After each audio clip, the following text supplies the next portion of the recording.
Hello everyone, welcome back to Tea Time Podcast by Irma Hairani.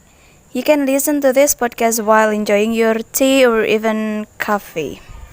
Oke, podcast kali ini spesial karena selain upload di Spotify seperti biasanya, Irma juga upload di YouTube. Why? Karena kayaknya teman-teman nanti akan tahu sendiri ya kenapa Irma juga upload di YouTube. Kalian bisa menemukan podcast Irma ini di channel KKNDR IAIN Kediri 070. Ya dari namanya aja, I'm sure you have known the reason I upload this podcast on YouTube too. On this special episode, Irma nggak sendiri. I'm with charming man, smart, humble, polite, but unfortunately he is not single anymore. What is this?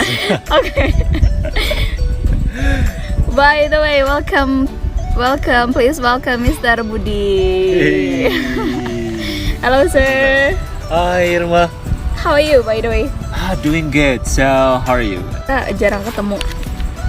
By the way, for your information guys, Mr. Budi ini adalah an expert teacher di kampung Inggris. Jadi dia udah ngajar bertahun-tahun. Sejak aku SMP kalau nggak salah beliau udah ngajar. So, Tua banget kesannya ya. aku nggak maksud kayak gitu. Okay. I'm so sorry. Ngomongin bertahun-tahun nih udah berapa lama nih sir? Mulai ngajar tahun berapa? Kalau di aku sendiri mulai ngajar tuh di tahun 2012. Itu kayak pertama banget akhirnya dapat kesempatan buat share bahasa Inggris ini. Oke, 2012. Iya. Dibilangin aku masih SMP itu mah. Oh iya. Iya, oke. Oke, 2012. Jadi udah 8 tahun ya kalau sekarang 2020. Ya harusnya 8 tahun, cuma sempet berhenti dulu kalau nggak salah itu 2 gitu. tahun di 2016 sama 16 akhir sih, jatuhnya kayak 17-18 itu beneran off dari ngajar bahasa Inggris dan baru start lagi nih 2019. Jadi kalau bisa dibilang tuh kayak 5 tahun ini mungkin dari total semuanya ya. 5 tahun di kampung Inggris itu di satu lembaga atau? Kebetulan di lembaga yang sama. Oke, soalnya for your information ya guys, untuk teman-teman yang belum tahu kalau kampung Inggris itu ada banyak kursusan, ada banyak program ya. Jadi mungkin kalau di kampung Inggris ada yang program 2 minggu, mereka udah nawarin belajar bisa ngomong bahasa Inggris secara fasih gitu, atau sebulan, 2 bulan dan lain sebagainya. Jadi menurut Mr. Budi sendiri nih, belajar bahasa Inggris yang efektif tuh minimal berapa bulan kalau untuk yang teman-teman yang masih basic banget? Oke. Sebenarnya kalau untuk ngomongin apa ya kayak porsi berapa lama belajar ya jatuhnya kalau kayak gini tuh. Emang beberapa program yang ditawarkan di kursusan kampung Inggris itu ada yang kayak program pendek dan lain sebagainya. Cuma lagi sih, kalaupun mereka jalan sama program pendek itu biasanya memang mereka fokus ke satu skill gitu. Makanya bisa lebih fokus. Jadi kalau misalkan bisa dibilang idealnya ini harusnya lebih lama lebih baik gitu. Karena emang ini kan bahasa asing ya, dalam artian bukan kebiasaan kita menggunakan bahasa Inggris. Jadi emang harus beneran kayak dijadiin habit gitu loh. Dan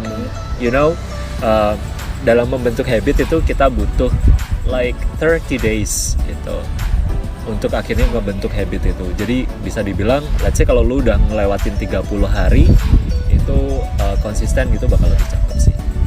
Wow, oke. Tapi ngomong-ngomong, karena emang tergantung skillnya tadi ya, jadi kita tuh harusnya belajar dari yang mana dulu nih? Biasanya kalau kelas-kelas di kampung Inggris ini kan ada dibagi ada kelas vocab, grammar, sama speaking. Iya betul. Nah gitu, jadi untuk yang basic sebenarnya kita harus menguasai yang mana dulu nih Sir? Mungkin bisa langsung ke speaking, kayak we don't care about grammar I think. Kayak ada beberapa orang yang mereka setuju ke situ kayak gitu. Yang penting lo paham gue paham gitu kan ya. Gitu. Kayak dulu di awal-awal sempat kayak gitu ya mikirnya. Maksudnya kayak mana yang lebih penting duluan dan kayaknya gue butuh apa nih kayak gitu. Dan ternyata kesini-sininya tuh setelah akhirnya ngajar, handle kelas, ketemu sama banyak member di kelas dan treatment kayak gini tuh nggak bisa dipukul rata gitu loh. ada beberapa anak tuh yang ternyata mereka jatuhnya lebih nyaman ketika mereka belajar lewat rumus-rumus, yang artinya ternyata belajar grammar itu lebih menyenangkan. Mungkin dari teman-teman yang emang dari jurusan eksak atau science ya, karena mereka udah terbiasa kayak ngerjain matematika, fisika yang ada patternnya. Itu kayaknya mereka lebih cocok tuh. Jadi kalau ketemu soal grammar, structure, urutannya gini-gini ini tuh nangkepnya cepat. Terus habis itu ada anak-anak yang jurusan bahasa sama IPS yang mereka biasanya cenderung kayak suka lebih praktek gitu. Jadi kemungkinan mereka juga akan jatuhnya lebih suka speaking, jadi langsung praktek aja kayak gitu. Dan itu lebih cepat bagi mereka untuk akhirnya belajar bahasa Inggris. Jadi ternyata treatmentnya kita nggak bisa pukul rata nih kayak gitu. Ternyata banyak loh teman-teman yang jatuh cinta sama bahasa Inggrisnya itu ternyata lewat grammar duluan, ternyata lewat speaking duluan. Yaitu nanti tinggal balik lagi ke teman-teman, kira-kira kalian lebih suka metode yang mana? Ya udah start dari situ aja, mantepin itu, nanti baru kembangin ke skill-skill yang lain. Oh, that's great. Tapi kalau Mr. Budi sendiri gimana nih?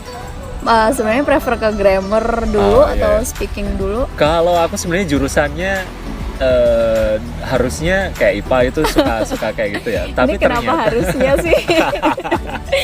Gak tau, soalnya ini kayak koreksi statement gue sebelumnya sih. Gue IPA tapi kok suka speakingan ya gitu.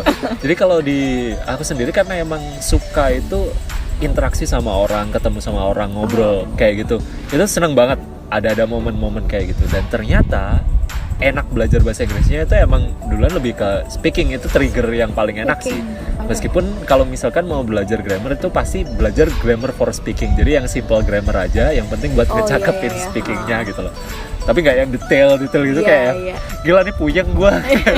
Iya, aku juga ya. Jadi waktu pertama kali belajar grammar tuh kayak ya ampun ini apa bedanya sama rumus matematika gitu kan. Dan ada beberapa teman-teman aku juga kayak bingung, kita tuh mau ngomong ini pakai rumus yang mana, kita mau ngomong ini pakai rumus yang mana, kayak gitu sih. Oke, jadi kalau tips dari Mr. Budi sendiri nih untuk handling teman-teman, misal dari teman-teman yang eksak gitu ya, mereka maunya ke speaking dulu gitu, so jadi apa nih tipsnya misal?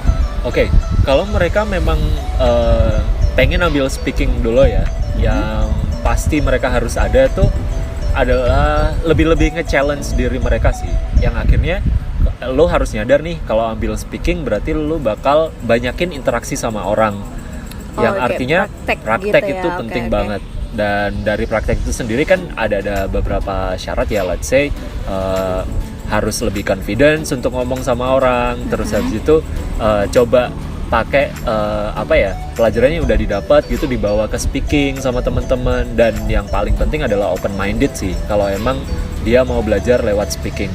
Karena open mindednya itu maksudnya gini, kalian jangan sakit hati kalau ada teman yang koreksi grammar kalian. Jadi let's say let's tell ourselves, kayak bilang ke diri kita sendiri kayak itu, oh aku mau belajar lewat speaking, tapi kalau misalkan ada teman-teman yang koreksi grammar, oke kok, fine. Itu akhirnya bakal ngebuka banget wawasan kita gitu loh. Oh benernya kayak gini, kita coba lagi dengan cara yang bener itu tadi. Oke, wow. Tapi kalau yang speaking dulu gitu, misal kita kan soalnya gimana ya, ada orang yang kayak bener-bener kekeh gitu. Udahlah yang penting kan kamu paham nih gitu. Dan mereka juga pede meskipun grammarnya salah kayak gitu kan. Tapi ada juga teman-teman yang kadang itu mereka udah ya udahlah aku coba ke speaking dulu gitu, terus tapi mereka tuh endingnya juga tetap mikirin grammar. Jadi waktu mereka ngomong tuh mungkin masih ada kayak gitu yang bikin salah tuh. Sampai aku pernah ya temen aku tuh ngobrol terus sampai mungkin ada beberapa kalimat itu aku ngitungin ya udah sampai 50 aja cuman gitu. So how to handle that? Oke. Kalau case-nya kayak gitu sih kayaknya lebih bagus tuh gini. Ketika mau belajar speaking ya, terus habis itu kadang ada yang tatanan grammarnya kurang pas gitu. Kayaknya balik lagi sama goal awalnya deh. Akhirnya lu belajar speaking ini untuk apa? Apakah ada teman-teman yang belajar speaking ini ternyata nantinya pengen jadi tutor bahasa Inggris untuk ngajar speaking juga? Atau mereka belajar speaking karena memang besok gue mau jalan-jalan nih ke Singapura atau mungkin jalan-jalan ke luar negeri kayak 1 minggu gitu, jadi butuh bahasa Inggris. Atau kebutuhan apa nih yang akhirnya harus mereka tahu oh belajar bahasa Inggrisnya itu seproper apa gitu. Apakah mereka harus paham secara penyampaiannya juga bagus, grammarnya juga bagus dalam konteks education ya, pengajaran, atau ini sekedar kayak ya lifestyle aja yang speaking, dalam artian ya lu bakal campur-campur pakai bahasa Indonesia, jaksel gitu. Keluar masuk gitu ya kan. nggak apa-apa gitu. Iya. So it depends on their goal actually. Iya betul, kayak gitu. Mr. Budi ini penasaran nih ya, sebenarnya dari kecil udah suka bahasa Inggris ya? To be honest, I didn't. Kayak Enggak. enggak. Seriusan nggak suka? Beneran Oh enggak my deh. gosh. Kayak dari Bisa sekeren ini, MI, MTS, terus habis itu SMA itu kayak yang apaan sih ini gitu. Jadi kayak dapat instruksi dari guru tuh yang penting kalian ya guys, pokoknya ditambahin ini, ditambah verb 2 gitu. Ya udah, ngelihat kamus Okay. bagian belakang, kalau nyusun kalimat pakai verb 2. Ternyata itu namanya simple past dan pakainya gini-gini itu ya taunya setelah ambil kursus sih.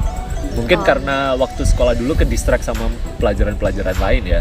Oh, jadi pernah belajar juga di kursus, jadi intensif gitu belajar bahasa Inggrisnya? Iya, betul. Selama berapa lama nih, Sar? Waktu itu beneran intensif ngambil kursus tuh, it started in 2010. It was I was a fresh graduated from senior high school, Okay. and I took my very first course, and it took like 6 months gitu. 6 months. Ya 6 bulan. Oke, jadi untuk kalian yang ngambil kursus 2 minggu jangan harap ya akan sekeren ini, oh my god. Tapi bisa loh kalau mereka dapat mukjizat, kan siapa Oh tahu. iya, oke. Iya, nggak pernah berhenti percaya mukjizat Iya, gitu. betul. Mungkin the last tips, aku mau nanya masalah sejuta umat nih tentang Ya banget bahasanya. iya sejuta seriusan umat loh. masalah sejuta umat ini tuh kayak apa sih, gimana caranya kita dapat banyak vocabulary? Oke. Balik lagi nih bakal beda-beda ya tiap orang. Tapi kayaknya yang paling oke, it works gitu selama handling kelas, itu ternyata kita lebih banyak input, dapat input vocab itu ketika kita baca artikel pendek atau itu nggak masalah sih, entah itu Novel gitu boleh nggak sih? boleh, tapi kayaknya terlalu berat ya kalau novel untuk Mungkin yang kalau artikel beginner tuh- gitu loh. Oh, Nah, oke. mungkin cerita-cerita pendek. Nah, Oh, iya. kebetulan itu waktu dulu di kursusan dikenalin sama kayak buku kecil itu ada cerita-cerita pendek, itu namanya New Concept by Alexander LG. Nah, itu di buku itu tuh ada beberapa chapter gitu dan cerita-cerita pendek. Nah, dari situ ternyata wah dapat ini vocabnya gini, gini. Dan lebih ngenanya lagi adalah style mereka dalam composing sentences sih, kayak gabungin kata-kata jadi sebuah kalimat. Jadi nggak Jadi habis kayak gitu diapalin lagi nih. biasanya kalau di aku sendiri, to be honest, I'm not really good at memorizing ya. Oke. Jadi kayaknya susah banget kalau misalkan harus ngapalin kayak ada target sehari berapa gitu. Jadi waktu itu yang paling works adalah I keep noting. Jadi beneran noted gitu di catatan 5 sampai 10 vocab baru. Terus habis itu coba bikin contoh kalimatnya langsung. Dan next levelnya adalah pakai itu ke speaking gitu. Coba, kan banyak ya sebenarnya tuh vocab itu kalau kita pelajarin lagi kayak sesimpel sinonim kan. Jadi ternyata biar bikin kalian lebih keren itu belajar deh banyak sinonim, itu bakal lebih oke. Itu cara paling ampuh sih. Kayak misalkan kita selalu bilang important gitu ya, untuk penting. Water is important gitu ya. Mungkin bisa diganti kalau water is essential, water is significant for a human. Nah ternyata dengan diganti tuh gila nih, bahasanya keren banget. Padahal kita cuma pakai sinonimnya doang coy. Oh iya. Kayak gitu. Noted ya guys, tolong ini dicatat. Suka kalau mereka kan kalau hobi baca iyalah oke lah. Tapi ada juga yang ya tau lah ya, minat baca orang Indonesia sendiri kita kan rendah, mungkin seringnya baca chat gitu. Iya kan. Bisa juga loh kalau misalkan teman-teman yang kayak gitu, mungkin kalian bisa follow nih figur-figur yang kalian suka, dalam artian international figure ya. Terus habis itu kalian bisa lihat YouTube mereka yang ada subtitlesnya. Terus mereka juga, lu juga bisa lihat sosial media mereka dengan caption-caption bahasa Inggrisnya. Jadi ini lebih ngarahnya ke belajar bahasa Inggris secara otodidak gitu ya. Dan it's a lot fun gitu kan, karena kalian nggak harus stressful dengan konteks belajar yang kayak gitu Iya, yang gitu loh. harus di kelas, Nah, yang kayak harus gitu. kayak gitu. Jadi Tapi kalian bisa cari sumber-sumber kayak gitu. seaman gimana sih belajar yang otodidak gitu tuh? Kayak Se- misal soalnya dulu guru aku pernah bilang jangan pernah belajar bahasa Inggris lewat lagu gitu. Oke. Dan why gitu? Kenapa sih nggak lewat lagu? Padahal kita pengennya belajar bahasa Inggris tuh secara otodidak ya dari mana aja gitu. Nah, Guru Jadi, kita bisa dari mana aja. lagi ya kalau untuk konteksnya belajar yang nanti arahnya ke formal dan education gitu, emang kita harus proper ya Iya. sumber-sumber belajar yang kita ambil. Oke. Cuma kalau untuk kalian yang memang pakai ini sebagai communication tool, lebih ke lifestyle, itu sebenarnya bisa juga kok kalian belajar dari beberapa media. Belajar kan banyak ya media listening tuh kayak lagu, terus habis itu podcast, kayak ini nih. Kayak ini kita- juga nih. Ya. Promo tipis-tipis. Iya betul. Kayak gini juga. Terus habis itu kalau kalian emang suka nonton movie, ya udah nonton movie. Maksudnya intinya tuh pakai metode yang kalian suka deh. Mungkin kalau kita analogiin ya, teman-teman cowok gitu yang mereka suka bola karena mereka punya figur itu, pasti mereka gue mau cobain stylenya ini nih besok di lapangan. Dan itu nggak ngerasa kalau mereka gaya lu oke banget nih. Iya, padahal sesimpel mereka ngelihat di TV, terus habis itu mereka praktekin besoknya. Kenapa? Karena itu Ada imitating ya, mereka lebih ke kayak figur yang gue suka nih kayak gitu. Itu nge-trigger banget.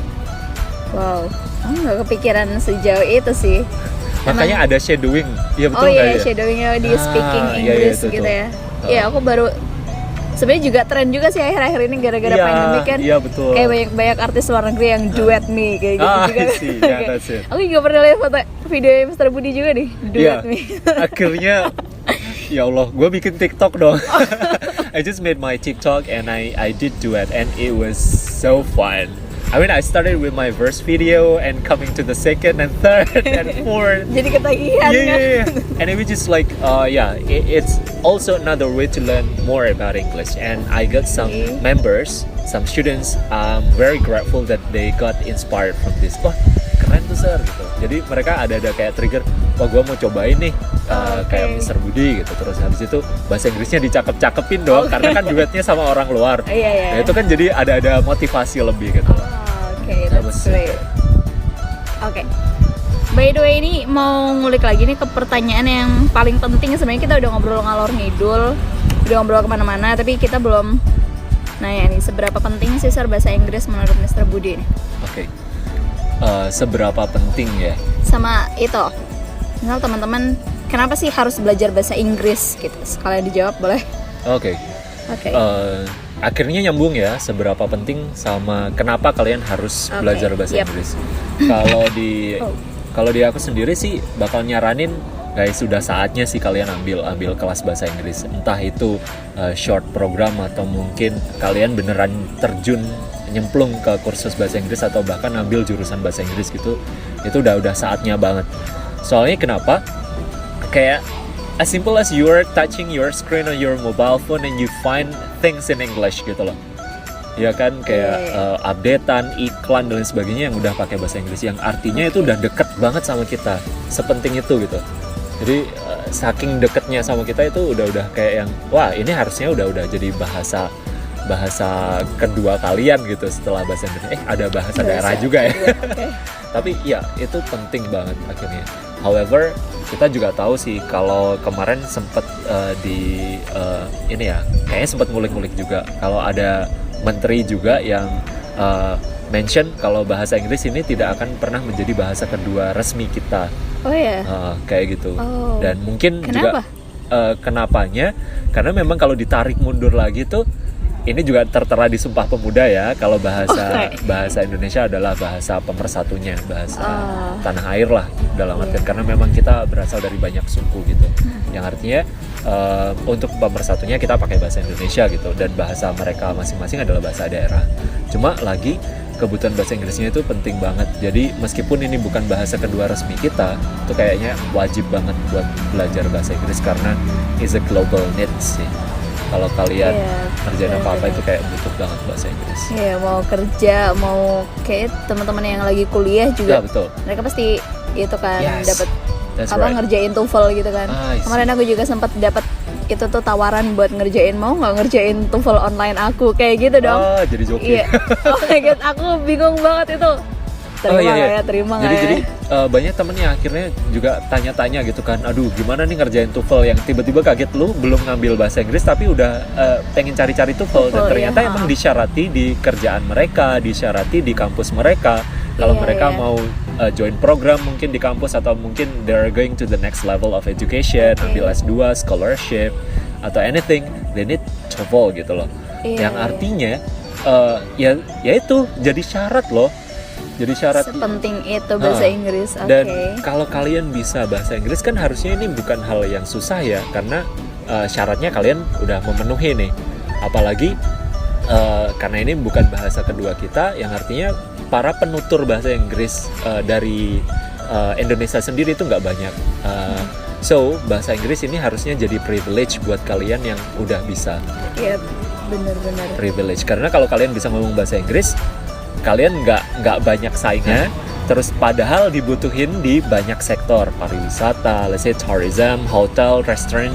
Terus habis itu kalian juga banyak sektor, pendidikan juga ada, kreatif, perfilman, music or anything. Sektornya banyak banget yang bisa dimasukin nih sama bahasa Inggris ini. Bahasa Inggris, oke. Kayaknya abis dengerin podcast ini mereka bakalan belajar bahasa Inggris deh. Dan kita bakalan punya banyak saingan pasti. Oke, thank you so much. Segini aja ngobrol-ngobrol kita. Oh ya, Sir. By the way, Mr. Budi ini punya podcast juga ya, teman-teman. Mungkin teman-teman bisa dengerin juga untuk asah kemampuan bahasa Inggris kalian. Oh, boleh. Podcastnya apa nih, Sir? Aku ada podcast Wednesday English. Oke, Wednesday English. Dan kalian bisa coba cari nanti di Anchor juga ada, atau kalau kalian ada Spotify, kalian juga bisa langsung cari di Spotify. Pasti jangan cari di YouTube kayak lagi kita ini ya. Belum bikin ke YouTube. Oke. Oh, ada juga nih. Aku biasanya ikut juga nih fun quiz di Instagram Mr. Budi. Ya. Itu benar-benar kebantu banget. Jadi emang sama kayak Wednesday English ya, quiznya akan muncul tiap hari Rabu doang. Special edition. Iya, special edition, dan aku nggak pernah dapat 100. My God, nggak ngerti kenapa. Pasti ada aja yang salah satu dua kayak just gitu. for fun kok. Jadi kalian tiap Rabunya tuh biar ada yang challenging gitu sambil ngerjain bahasa Inggris. Jadi mampir aja ke akun Instagramnya. Akun Instagramnya @Budiharjo, J-nya pakai 7. Budihar 7O gitu. Oke, ini kayak anak muda banget nih. Bukan alay ya maksudnya, biar special aja pakai angka 7. Aku juga nggak bilang alay loh. Well, thank you so much, Sir. Thank you for being my guest. Thank you for inviting me in. Yap, udah thank you so much guys. Jadi udah segini aja podcast kita. See you. See you.